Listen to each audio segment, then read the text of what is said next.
Welcome in Rounding the Bases Live, presented by Enterprise Bank and Trust. They've got that hashtag, no stopping you. And I think that's the way we all feel right now, or the way that we need to feel in pushing through these tough times. I'm Joel Goldberg, and back with you, as I will be every single day, interviewing different leaders in our community, entrepreneurs, sharing stories of hope and adversity and advice too. We all need it. I need it right now. I'm trying to figure out these SBA loans and all the different avenues that so many are battling through and trying to navigate. And even the experts right now are trying to figure out what this all looks like. I'll get to my guest in just a moment. It's a really good one. I think they're all good, by the way, but a little bit of business first. Yesterday, I had on with me Casey Cattle Company and Patrick Montgomery, the founder of that. He has jumped on as a sponsor. So I want to encourage everyone to check out their social media at Casey Cattle Company, or you can go to their website. And for those of you that are quarantined right now, or if not, obviously we're not supposed to be out and about in public a whole lot. They deliver Wagyu beef. They're up in Weston, locally owned and operated, veteran owned and operated, and we get deliveries here all the time, quarantine or not. It's the best beef in town. So thank you to Casey Cattle Company. Hope that you will all check them out and appreciative of their partnership. And of course, Enterprise Bank and Trust as well. Want to bring in right now to the show, Greg Crum, who is the CEO and owner of DataScribe Solutions, with the nice fancy backdrop back there. What does that say? Enable others live life to the fullest. Yeah. Actually, it would have made, Greg, it would have made for like a good game show, kind of like a little Wheel of Fortune-esque, figure out what the words in the middle are, which I think I could have done. You and I have, in this modern world that we live in, we have had the chance to get to know each other a little bit over the last couple of weeks virtually. Mm-hmm. And I feel like I know you better now than I did before. And you're doing some great things, certainly with the company. I also wanted to have you on because I think you have a perspective about battling through adversity that some do, most don't, that I truly believe can help people. So we'll get to your story and overcoming tragedy and adversity, and I'm sure still dealing with grief. But let's begin with this. Tell me about DataScribe Solutions. Sure. Yeah. So we're a 40-year-old company. I bought it in 2015. Historically, we provided telecommunications invoice management. So basically paid the bills of Fortune 500 companies, telco bills. And in 2018, we actually sold off those business units and started offering bookkeeping to small businesses here in Kansas City, really with the objective of giving time back to small business owners so that they could do more of what they love. So I know that you love what you do at DataScribe, and I listened to a podcast that you were on somewhat recently with a mutual friend of ours, Justin Ricklefs, the Guild Stories. Mm-hmm. And what was interesting to me about your background, and maybe this is true for everybody, we all evolve over time, the journey and what we learn from that journey. But as a kid growing up in Iowa that wanted to live in the big city meaning Kansas City, and realizing that dream, but all the ups and downs along the way, how different of a person are you as the owner of DataScribe today versus when you started in the work world, in the workforce? I would say 180 degrees different. And most of it comes down to what drives me. So I would say that the motivation behind what it is I do is the biggest differentiator between Greg as a 21-year-old trying to rise the corporate ladder, and Greg as a 36-year-old really trying to deliver time back and have an exponential impact on the community. So the biggest difference is that purpose, that I try to live every day with.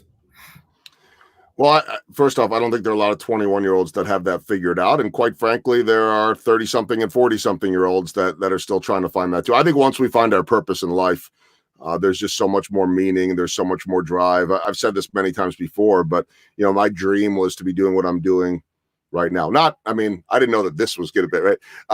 We adjust, we pivot, but no, I mean, it was my dream to be on television and talking about sports, and that's what I get to do. But I didn't really understand until my 40s that it wasn't about living my dream. Yes, I'm lucky. It was about serving others, and it was about, and this is one of the problems right now is that, you know, we don't have baseball. We don't have, I know you're a huge sports fan. Well, whatever. If you're a fan of sports, if you're a fan of the arts, most of what we rely on to take us away from reality for a little bit, an hour, 2 hours, whatever it is, doesn't exist right now. We're having to create that in other ways. And so I know that my purpose in life is to be able to provide entertainment and information for those that are stationed overseas or those that are in hospital beds, and win or lose, it doesn't make a difference. We don't have that right now. For you, what was the aha moment? What was the aha moment and we'll talk about the personal side in a little bit, where you really figured out it's not just about making all that money. It's not just about the digital marketing world or corporate. When did things turn for you? And I wouldn't say there was one, right? And I'd say this goes for a lot of people. It was several little things along the way, that transpired from 2014 to 2016. Things like an email signature in my buddy's email, which is rich men have money, wealthy men have time. Things like a team member, that I ended up inheriting as a team member here at DataScribe, reminding me that flexibility and time with family is important. The constant reminder I have, and I've always had in my wife, just always focusing on time with family and sitting down at dinner together. It was several things that mounted up to clearly deliver a message to me that, hey, life is what matters. Life is far more valuable and more important than work. And, I needed to get that balance back, what we call life-work balance. Right. It was interesting because you guys have, and we'll do a little shout out here to our buddy Jared Keneally, who has that big following. I'm seeing a lot of people watching live right now. And by the way, if you're watching it live or if you're watching it back later, it streams live on Facebook and YouTube. It pushes out to LinkedIn. I'm still waiting on my LinkedIn Live approval, which I think we're going on 3 weeks now. And so maybe I'll add that to live whenever maybe they're checking out my broadcast skills to see if I'm good enough. I don't know. But there are a lot of people watching. Shout out to Jared, who has an unbelievable happy hour every single day virtually. And so great conversations, different people leading those conversations. And I remember somebody at one point asking you, and I think they said something along the lines of, talking about work-life balance, and you corrected the order in that. Let's talk about it because, and I'm guilty of this too, still, those of us that love to work, those of us that love to work hard can oftentimes fall into that danger of prioritizing work. I'm guilty of it, Greg, every single day. It's something that I need to work on. But it sounds to me like you, in running this successful company and along the way in your journey, you have figured out not just balance, but priorities. Yeah. And a lot of that is a testament to my team. I mean, the foundation of my team sits in Eileen Tyndall and Lynn Moore. They were with DataScribe far before I purchased it and have stayed on. And, they've been a critical part of teaching me that lesson and teaching me the lesson of, we went through a lot of hard work as we made that transition culturally, or I should say, as they were a big part of reinventing Greg Crum, right? We had to go through a lot of hard work to find the time so that we all had that balance. And, that by putting in that time and identifying, really time inventories of myself and seeing how I was spending my time and how I could delegate, how I could eliminate, and get more time back in my life. That was a time I'll never forget. It was an incredible journey as we went through it. And, what happened is life work balance is nothing more than words unless you live it. Right. And, I started to breathe life into those words, and my team was breathing life into those words. And those words started to take on a whole new meaning, where we may simplistically look at something like life work balance and think it's a balance of time. And what continued to be proven to me is it's a balance of mindset. It's a mental state. It's an emotional being. It's not just the time. All of us will have, and especially right now, we'll have points in our lives where we have to pull all nighters and, burn the candle at both ends. And our balance of time may be out of whack, but that doesn't mean our prioritization has to be out of whack. That doesn't mean our mental state has to be out of whack. So when we say life work balance, it has little to do with the time and far more to do with being present in life when you're not at work, and being able to fully shut off and engage with your friends, your family, and most importantly, yourself, and having time to set aside for taking care of yourself. It's a work in progress, and we all need to continue to evolve like that, especially during these times. And there's no one secret way to do it either. I mean, I try to journal every morning and night. That's something new that I learned from a guy named Chris Underwood at Burns and McDonnell. I was doing it for a while every single day. I need to get back into that. My mind's wandering into too many places right now, and I'm at a time where everything is so slow. As a guy that is quote unquote unemployed, there's still not enough time in the day to get done everything that I want to get done. So it's a constant evolution and work in progress in my mind. If anybody has any questions, I get the comments right here. So if you're watching on YouTube or Facebook and you push those questions in, if you have anything for Greg, by all means, do that, and we can answer those. And I'll throw up DataScribe's website again.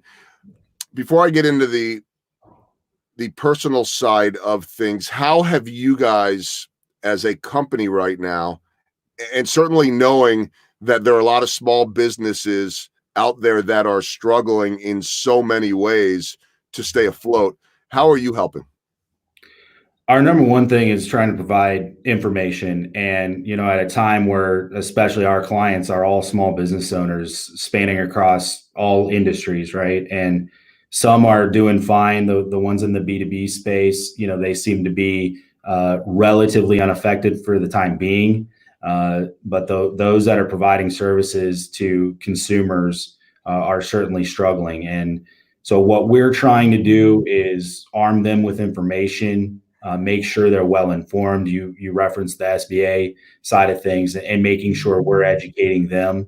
We're a learning organization, so trying to show that through to our customer base, as well as things we've done is, we're offering up 2 months of free bookkeeping with, it's not an obligation to continue after that. The intent of it was, we know how many businesses are out there that need financing now, whether it be traditional or through the SBA, and they may not be able to get it if their books aren't up to date and clean. So we wanted to be able to provide that service with no obligation, no commitment, so that people could get their books right and apply for that credit. But I think the number one thing we've been doing, and our operations team has really been leading the charge on this, is just being there for our clients, mm-hmm. and reaching out and hearing their stories and understanding where they're at. And it may not be delivering a product or a service, but it's being an ear to listen, and being a heart to care when everything else seems to be falling apart. That's we focus on relationships first, and that's as this pandemic hit. We fell right back to that, and hey guys, let's focus on the relationships here. Don't worry about anything else; it'll all come out in the wash. Just focus on the relationships, and I feel like we've done a good job of that with our clients. You have figured something out that I think is important for all of us. It's about people. No matter what the profession, it's almost always going to be about people, whether that be your clients, whether that be your employees, certainly your family, all of it. It gets back to some of that balance again, but and purpose. And so, and that's one of the reasons why I wanted to start this show, was because I felt like there were a lot of stories that could be told, and I had the ability to do that. And I don't know where it's going. I mean, who knows? Maybe this is something that I'll just keep on doing once baseball season starts. I mean, you pretty much do this every single day. If there's a day game, we could tape it in advance.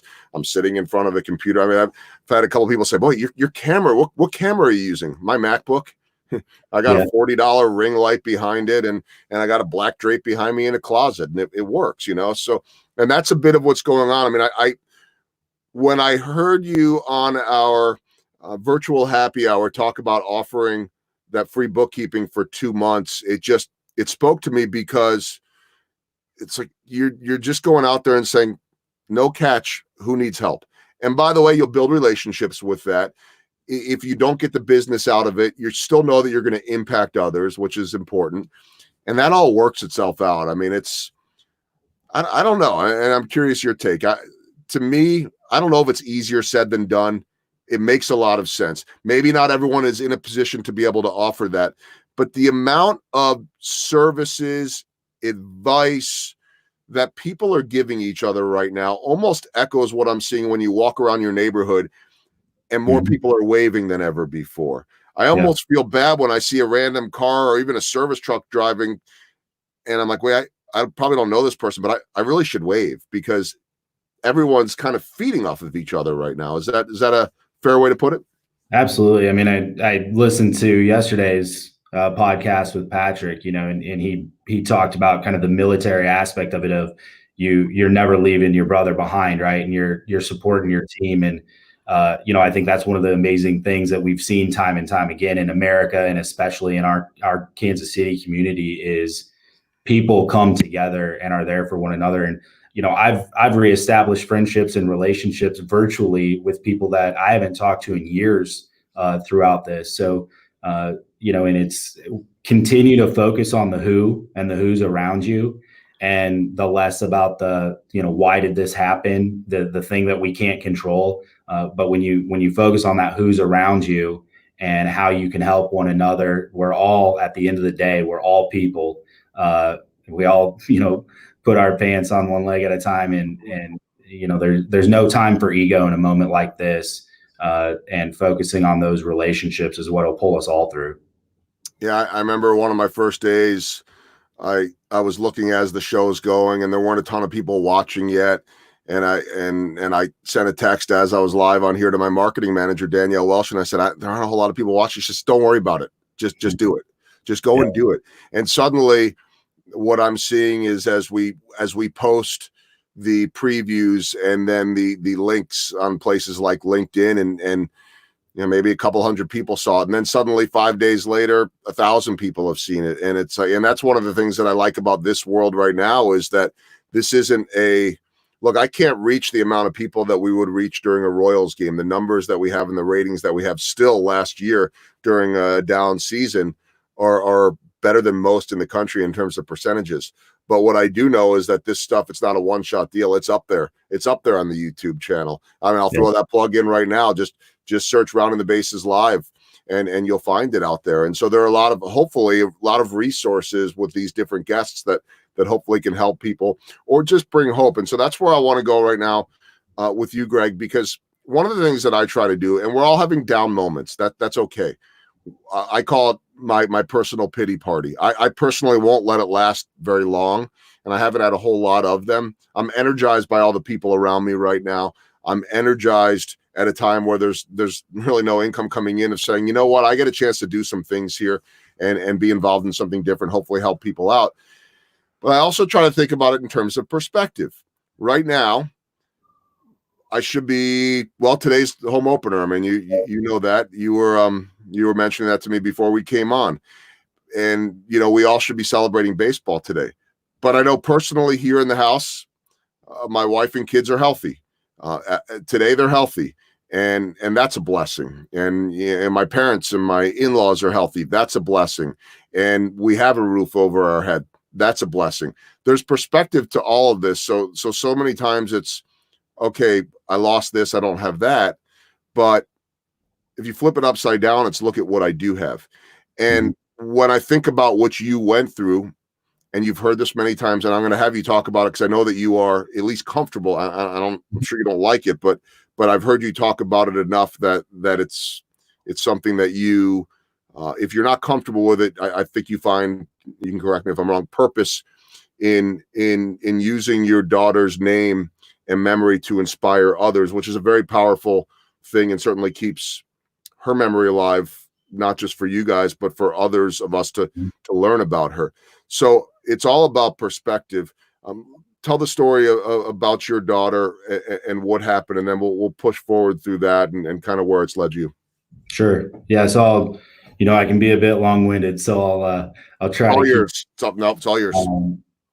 So if you can imagine, I worked nonstop in the early days of my career, and as I mentioned, after buying DataScribe, my team really kind of opened up a new world to me, showing me the value of life and having time with family and focusing on what's important. It was at that time my daughter Mandy was 2. And, me and her developed a really great friendship. And Joel, I got to tell you, some of my fondest memories are her laying on my belly as we watch Royals games together. And, her favorite player was Salvi. So you interviewing Salvi during the Salvi splashes, or interviewing, the player of the game, and Salvi coming up. I mean, those are some of the best memories that I have with Mandy, is watching those, and you were a big part of that. And I know it wasn't by design or intentional, but the fact that I'm sitting here with you today in what should have been the season opener and the home opener for the Royals, and talking about Mandy is, for me, very, very meaningful. So I appreciate that. On February 21st of 2018, we woke up and Mandy had passed away in the middle of the night. And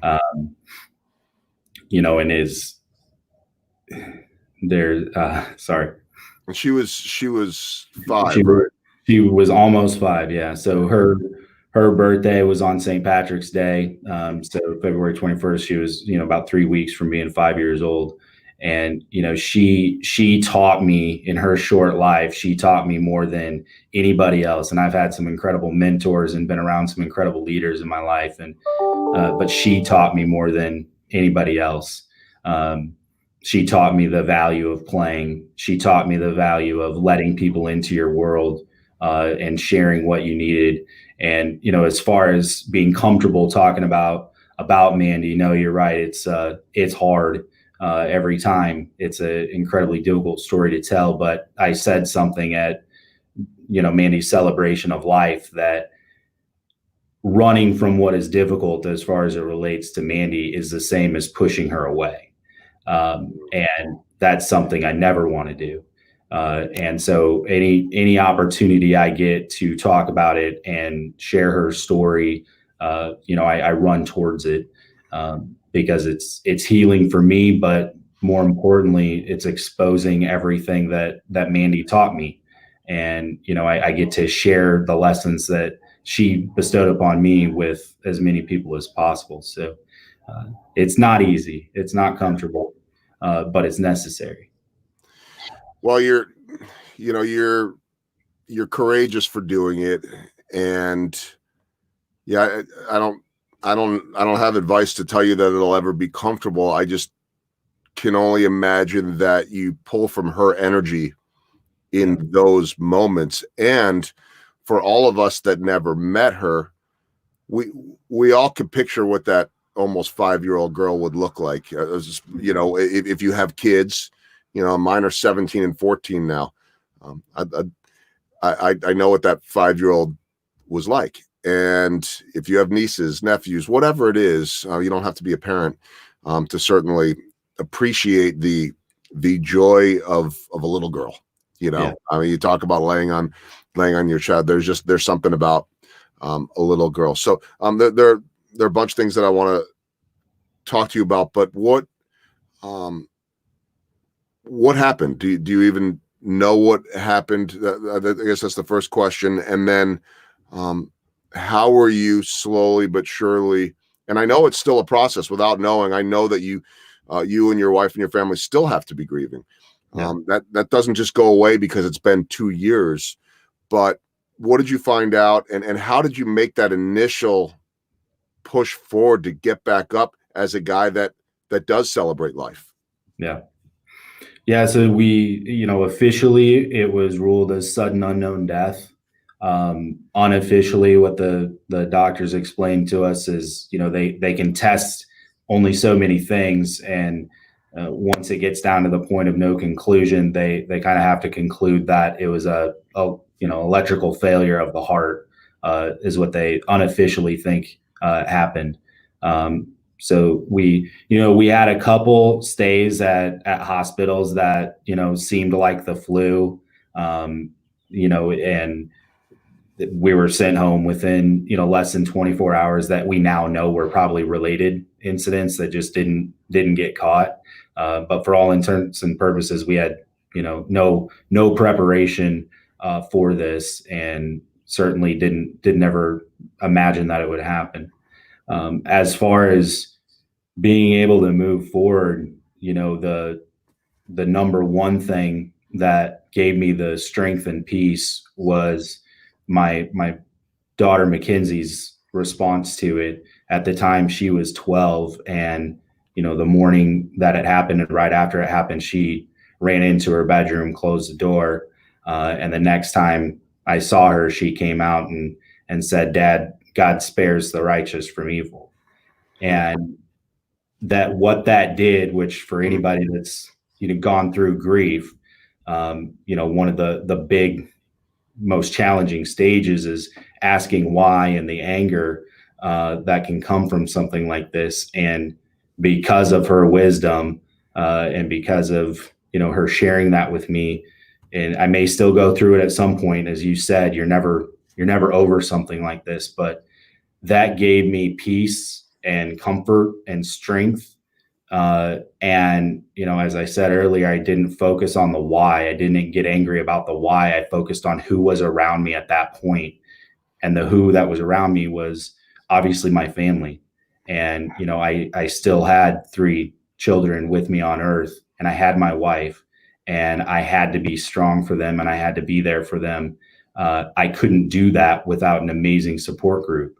And because I had started to focus on life over work, I had developed deep, meaningful friendships, people that, are still by my side every day, still thinking about us, still putting pinwheels in our yard on Mandy's birthday.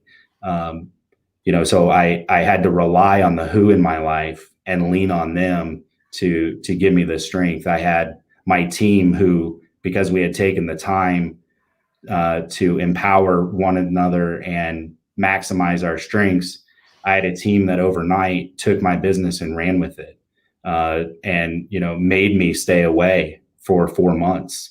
I had a community around me that had heard the story, that was delivering me home cooked meals every night for 4 months. People that I never even met. So I got through it by the people around me. People that, had I not focused so much on, getting that time back in my life, I would not have had the relationship with those people to get through something like this. So it all comes down to the people. Well, and that's, as we mentioned before too, in terms of just serving others professionally at this point. I have at least 2 more questions regarding Mandy and what you went through, what you're still going through. The first is, as you saw all those people rallying around you, which by the way shouldn't be a surprise, but I'm sure when you're in the heart of it, you're surprised and shocked and touched that so. But I mean, from the outside, you would sit there and say, well, I mean, if you put the shoe on the other foot, Greg, you would say, well, I would do that for somebody in a heartbeat, right? Mm-hmm. I mean, in a time of tragedy, in a time of need, as busy as we are as humans, I would like to think that we all would rally around those that are close to us or even beyond. So you experienced that firsthand. And I wonder how much of that on a very personal level, on a very, family oriented level, you're seeing right now going on throughout the community, as so many people are suffering right now. It might not be, hopefully, with the loss of life. It could be, by the way, too. I mean, this thing's going to get worse. But are you seeing a similar rallying around people and community right now? I am. And I mean, it's, one, we're doing it here at DataScribe, right? But then, the stories that we're hearing all around our community are amazing. And in a time like this, you expect some greediness and some selfishness, right? And people trying to stay to themselves and protect themselves. And I mean, what I continue to see is quite the opposite. As we would often play and in the backyard, or see our kids playing in the backyard, as we're inside and getting ready for dinner. And now we do it out front because that's our only chance to see people and talk to people, and seeing all of the people in the community walking, and you hear story after story of people saying, "Hey, I'm out of toilet paper," or I can't find our computer crashed, and now that's our only form of communication. I can't find a computer anywhere. And you hear all these stories of people sharing what they need, right? Which was a big lesson that I learned from Mandy is sharing what you need, and then seeing people respond, and giving of themselves to make sure we all can get through this. And everybody's going to have different needs through this. That's going to be evident in so many different ways. But yeah, it's encouraging to see in my small community in Olathe, the business community. I'm seeing more and more people's relationships are deepening, and there's this refocus on the social aspect of this, and staying social while being socially distant. I'm inspired by it. Well, it's been fascinating. Let me see if I could call this up here, but I had a text this morning, and I'll share this with everybody because it's fun. Like, we all need a laugh right now too. I think that, and you got to find the right balance. Understand that when you tell someone a joke or you put a smile on their face, just also try to get a feel for where they're at. People are at different levels, and what they're going through, and stress and anxiety. But you remember, certainly from 2014, but in the early years, you remember Raul Ibanez with the Kansas City Royals. So one of the nicest guys in the game. He's retired now. And so I'm doing with Victor Rojas. Any Royals fans out there from the 70s would remember, or at least have heard of Cookie Rojas. Victor is Cookie's son. He's the play-by-play announcer of the Los Angeles Angels. He and I are doing a national daily baseball show, a little bit similar to this, with different guests on. And so that's called Big Fly Baseball Show, and there's a little cross promotion. Search for that on YouTube or anywhere, and podcast, Spotify, iTunes, all that. So we have different guests coming on every day. We've had Albert Pujols, Joe Madden. We're going to have Raul Ibanez tomorrow. So I reached out to Raul. I hadn't talked to him in a number of years. We were connected on Twitter, but not via cell phone. So I asked if he'd do it. I didn't know if he'd reply. He did. He said, yes, here's my cell phone number. Just call and remind me next Thursday, because we're having him on Friday, tomorrow. So I texted him this morning. Now, everyone that is watching, I think, can relate to the fact that you might have to think for a moment or two what day of the week this is. I mean, really, could it be Monday? Could it be Thursday? What's the difference, right? So I sent him a text this morning, as I told him I would, as he suggested. I said, hey, Raul, a reminder for 10 Central tomorrow. His reply was, I don't know what you're talking about, sir. My name is Steve. and I'm, we're all, whether you're getting sleep or not, I got pretty good sleep last night, I think, but we're all a little disoriented right now. Yeah. And my first thought was, wait, no, I see the text chain for when I texted him last week after he gave me his number. Wait, what am I messing up here? Wait, is he messing with me? Wait, oh my gosh, what's going on? And then he waits 2 minutes, and then, okay, I was just kidding. This is Raul. Looking forward to it, Joel. But we kind of went back and forth, and he said something, and this is what I was thinking about this. We're talking about, I actually talk about him in one of the keynote speeches I do in my speaking business, because he hit 188 with 2 home runs when he came over to the Royals in the middle of that 14 season and retired. Yet the players will tell you he was a big reason why they won the pennant. We all have different roles. We're not always the stars, but he was that leader. He was that emotional leader. He was that expert to lean on, that fatherly figure. So I told him about that, and he was honored. And then he says, times like these create opportunities for growth and reinvention. Definitely stressful, but we are getting a lot of time to connect deeper with loved ones and strangers from a distance, of course. My neighbors spoke to me the other day for the first time since we moved into our home in 2017. So I bring that up because it's like, here's a former ball player. I'm sure he's living in a nice neighborhood in Miami, truly one of the nicest ball players I've ever met. He's saying and feeling and seeing the same things that Greg Crum is, that Joel Goldberg is, that all of us are, which is really powerful. Yeah. Yeah, I think it's an incredible testament to who we truly are as Americans, and you're seeing more and more of that come out. And yeah, it's inspiring to see. I think what's happening, Joel, if I could sum it up in one thing, and it's you mentioned the journaling, like as we all individually have more think time, because those distractions that normally occupy what could be our think time are now gone. Yeah. We're more in tune with who we are. And, I think that the more you get back to that center, the more you are in tune with who you are, the more impact you have on your collective community. And it's you're seeing that day in and day out right now. Well said. I find when I get in front of this, I feel like I'm almost back at work. I'm looking into that little green dot at the top of my Mac, and that's the camera. And I'm not worried about bills or loans or any of that stuff. Like this is what I do. This is television, so it feels really good, and it takes away from everything else, and hopefully doing some good too. The other last question, I got off on some tangents. But I said that Ibanez response will be the funniest thing that happens to me all day, and it'll put a smile on people's faces. But which is just classic clubhouse humor. I mean, that's what goes on in the locker room. Any chance you get to mess with someone. But you mentioned that Mandy's birthday was March 17th, right? Mm-hmm. So she would have been 7 if I'm adding things up right. There's not a lot of math there, but I'm just wondering, I mean, if she was such a light in your life, still is, what she would tell you right now amidst all of this adversity and turmoil. What would Mandy's message be to all of those out there right now that are scared and struggling? Play.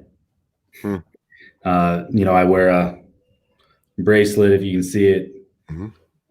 We have a saying that's just play for Mandy Kay. And, she, more than anybody else, could get me to let the troubles of the world fade away and play. And that might be sitting in her room, playing with Barbies, or, chasing Maverick, our dog, outside. She was my baby girl, right? So I could never stay mad at her for long. Our talks of cleaning her room and picking up never went anywhere, because she could always win me over to just, Dad, instead of putting these toys away, why don't we just sit down and play with them instead? And it didn't take long for her to convince me to do just that. So I think in this time that otherwise should be incredibly stressful, incredibly difficult, that reminder to, in all of our own ways, play would be what she would want to come through.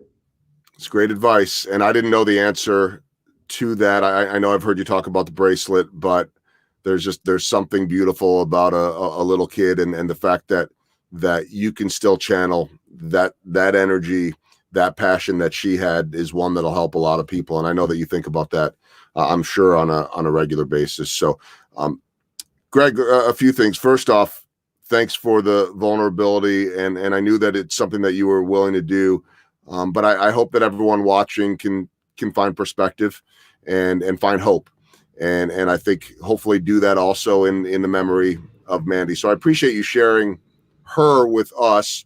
I'd be remiss if I didn't ask you to mention your other kids. I think you mentioned Mackenzie, but I would hate for any of them to, not get a little bit of exposure here. Yeah. So Mackenzie's my 14-year-old daughter. Madden, he just turned 11, and he's diehard football guy, knows more about the Chiefs and every football player in the league than me. And Marshall he's about ready to turn 9. So he's about 2 weeks away from his 9th birthday. he's my little ball of energy, right? He loves sports. We practice football at any moment we get, and all of them are absolute diehard Royals fans. So Love it. one of my favorite pictures I have hanging in my office is us lined up at a game wearing our jerseys. So we spent a lot of time watching the Royals, and enjoy your broadcasts, and we're missing that time right now, but still enjoying one each other's company, and glad I got to spend the day with a Royals broadcaster today for sure. Well, we'll do it again, offline, online, whatever it is, and I'm looking forward to. Oh shoot, I don't want to get you in trouble either. How about mentioning your wife? Yeah, my wife Emily. So she's been our rock throughout all this. She has supported me every step of the way. Always believed in me, and the bottom line is, she's made me who I am. Yeah. She has been a huge cheerleader for me throughout some of the most difficult times, stressful times, times when I was prioritizing work over life. Never wavered, always stood by my side. So Life work balance, and thanks to Emily, and thanks to all of the Crum kids, all the M's out there, all those M nays. I think I got it. So we got Mackenzie, we got Madden, and we got Marshall, and we heard all about the beautiful stories of Mandy and how she'll continue to inspire us. Again, a reminder that if you want to get a hold of Greg or anybody at DataScribe, it's datascribesolutions.com. They'll help you out with the bookkeeping for a couple of months. They're there as a resource. This is a great local company. Greg, I can't thank you enough for opening up, for sharing those memories and inspiration of Mandy, and also just for the start of a new friendship. I'm looking forward to getting to know you better, and can't thank you enough for being on the show. Likewise, Joel, I appreciate it, man. All right. Well, great to catch up. I'm going to pull Greg off right now. You can hang on and watch the end if you want, Greg, and I'll chat with you in a second. But I just wanted to wrap things up right now. Thank my sponsors, Casey Cattle Company. And again, they deliver Wagyu beef. They're up in Weston. So check out their website and do it often, because they run through it quickly. As Patrick Montgomery told me yesterday, they get those orders and they go fast. So they're in high demand. They're delivering to all 50 states. And a great veteran-owned local company. So hope you will support them. And of course, a huge thanks to Enterprise Bank and Trust. #no stopping you. Thank you, everyone, for watching Rounding the Bases live, presented by Enterprise Bank and Trust. And thanks to Greg Crum and DataScribe. Catch you tomorrow here.